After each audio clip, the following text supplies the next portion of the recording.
witness. I am a sentinel. I can see everything that you wanna hide. Your symmetry is unbalanced and unrefined. A 9-year-old girl gave me the very best definition of discrimination I think I ever thought of. She said, "You know what discrimination is, Cindy?" She said, "Discrimination is when the government doesn't think you're worth the money."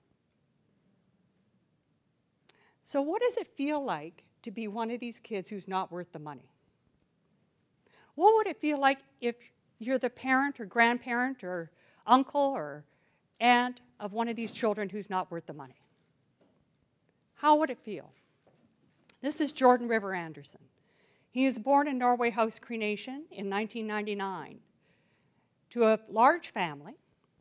His mother had to give birth to him in a Winnipeg Children's Hospital until he recovered from a medical problem. He stayed there for 2 years. But on his second birthday, he was ready to go home, and he would have gone home had he been a non-Aboriginal child because the province would have paid for his medical care. But because he was First Nations, a dispute started within the federal government, between departments, and with the government of Manitoba about who should pay for his at-home care. So the decision by all the bureaucrats was to leave him in the hospital while they argued over who should pay. This little baby spent over 2.5 years unnecessarily in the hospital.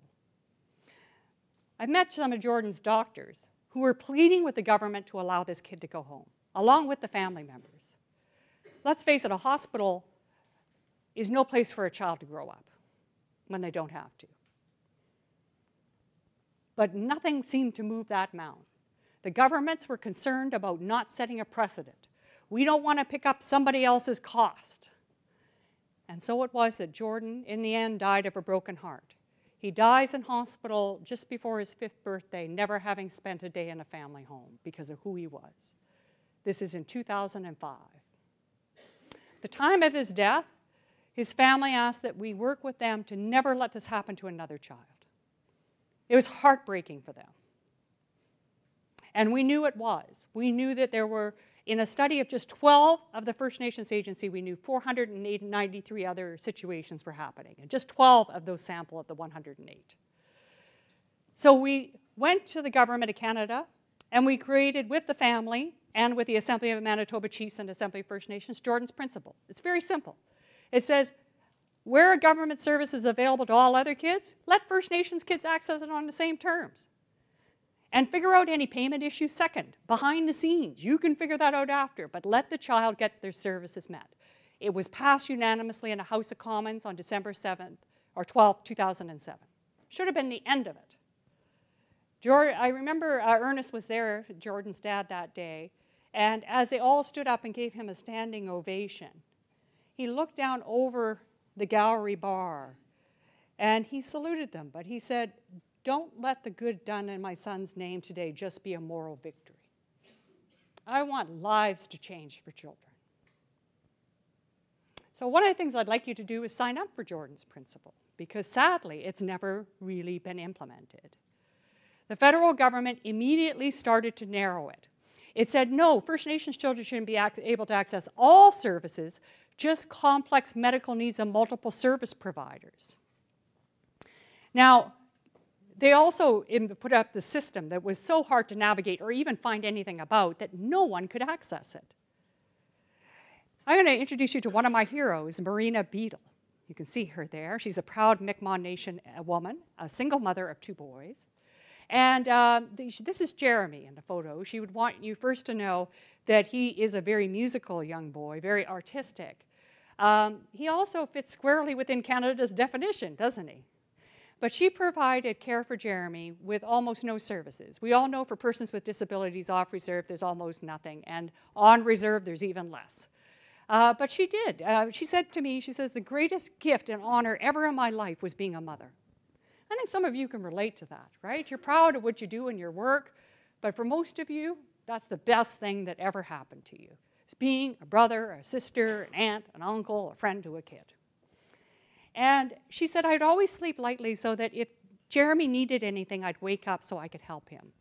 Until one night when she had a double stroke when Jeremy was 15 years old. All she wanted was respite care for Jeremy's physical needs until she got better. That's it. And a Supreme Court in Nova Scotia decision said off reserve, that's exactly what would be provided. You would send in medical professionals who would assess the level of care, and then that would be provided by the provincial government in Nova Scotia. Federal government says, we're not going to pay attention to that Supreme Court in Nova Scotia decision. All we're prepared to provide is a fixed level of care. And all the health professionals said that that was not enough for Jeremy's needs. So in email exchanges between federal government officials that happened behind the scenes, which would come out in court later, we know they set out really 3 options for Marina. Number 1, she could place him in an institution and the federal government would pay for that. Number 2, things could deteriorate so badly in the family home that child welfare would have to intervene and that would be paid for. Or number 3, this small First Nation and this mother who's an elder caring for a high special needs child recovering from a double stroke could fundraise for the additional amount. So what does this lady do? What would any of you do in that circumstance? This courageous woman says, I'm not doing that. I'm not doing it for my son, and I'm not doing it because of other children out there just like us. So she takes the federal government to court. She alleges what the federal government is doing is illegal, and the federal court agrees. The federal court finds that Canada's definition of Jordan's principle is unlawful. It orders the government to pay for Jeremy's care. And the federal government's response, they immediately appeal. And guess who they want their legal fees from? Marina Beadle.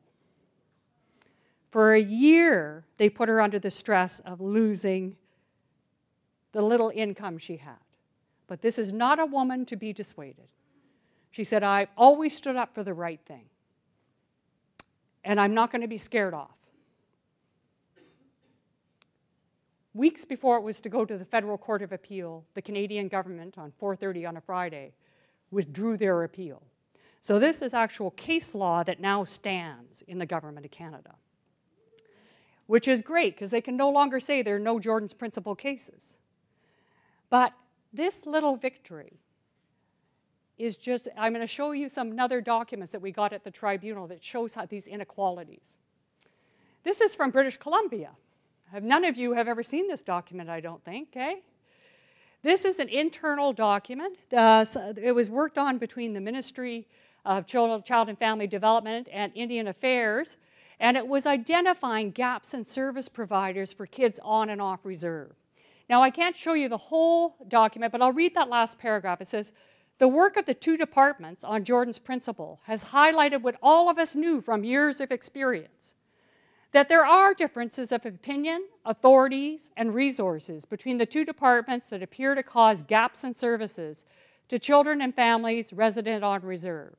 The main programs at issue include INAC's Income Assistance Program and the Child and Family Service Program for Health Canada, its non-insured health benefits.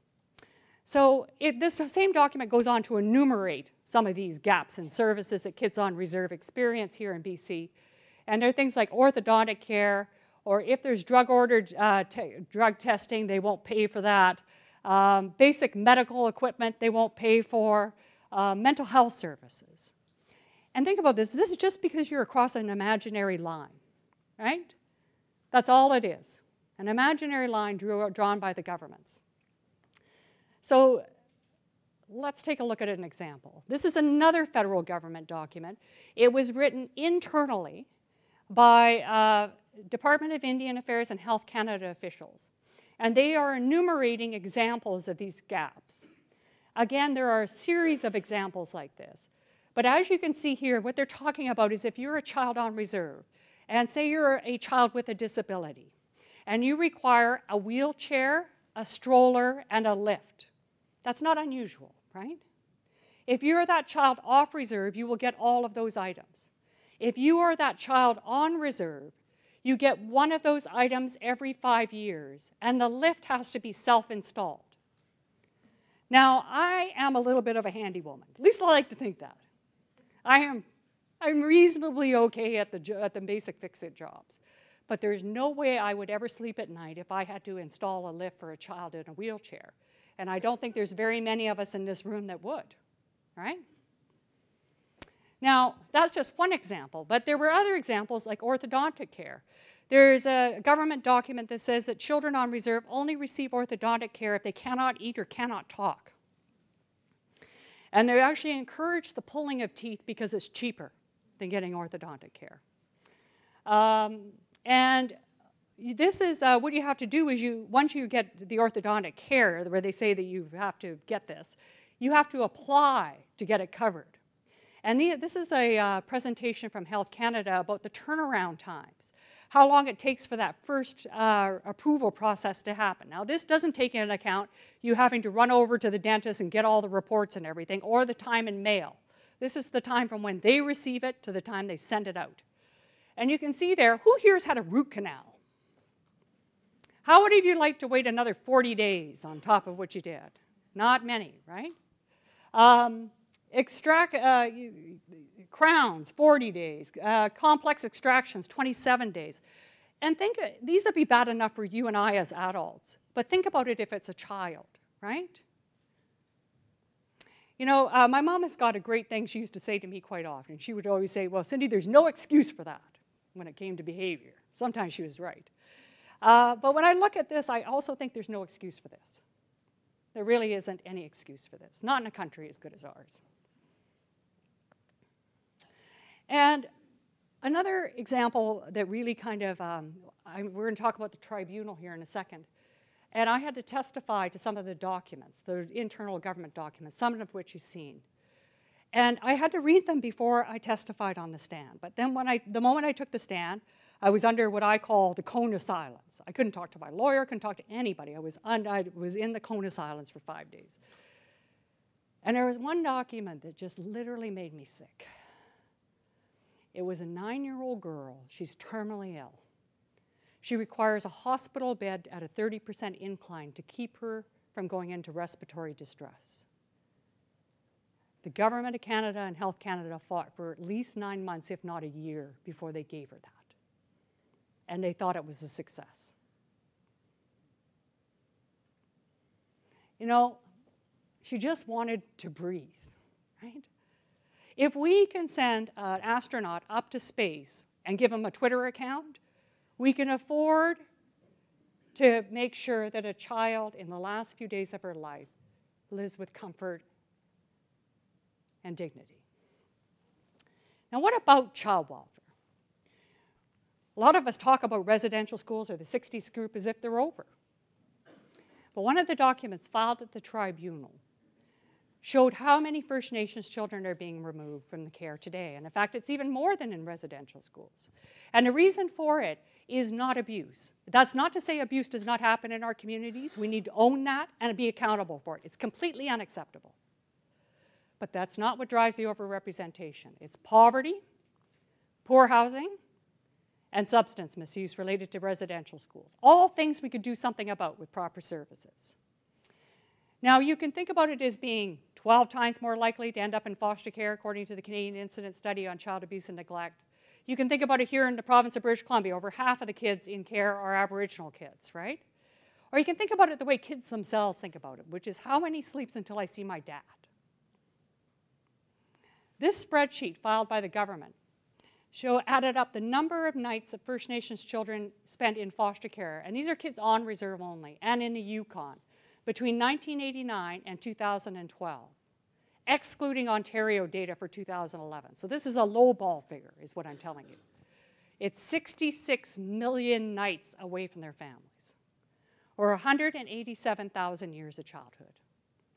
Now, I did child protection on the front lines, and I'm here to tell you that some children do need to be in foster care, but not at these rates and not for these reasons. And a lot of kids who have been in foster care, they'll tell you, they'll say the nights are the hardest. During the day, you can keep yourself busy with your friends at school or things, but at night when you're there by yourself and you're going to bed, that's when all these thoughts come to you, right?